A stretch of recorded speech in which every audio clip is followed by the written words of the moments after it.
Nose pricking ఉండొచ్చండి, పక్కులు తీసుకోవడం, కొందరు గిల్లటము. These are all one of the high blood pressure. ఇంకో ఇది కాకుండా అండి, lot of adult people are some people are on blood thinners అండి. ఈ బ్లడ్ థిన్నర్స్ వాళ్ళు చాలా జాగ్రత్తగా ఉండాలండి. ఎందుకంటే ఆల్రెడీ బ్లడ్ పలచబడడానికి వాళ్ళు మందులు వాడుతుంటారు కాబట్టి వెరీ కామన్గా బ్లీడింగ్ అయ్యే ఛాన్స్ ఉందండి.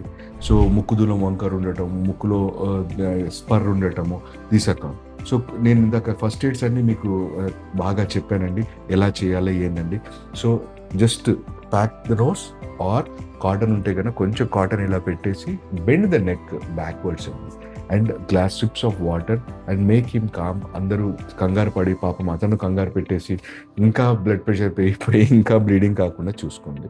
ఆగలేదు ఒక 5 minutes తర్వాత, ఎగ్జాంపుల్ లెట్స్ ఇమాజిన్ 5 minutes తర్వాత ఆగలేదు, then you have to rush to the ENT surgeon or an emergency department where there is an equipment where they will monitor you, they will see heavy flow ఉందా, రిపీటెడ్గా వస్తుందా, రిపీటెడ్గా అంటే తరచుగా వస్తుందా.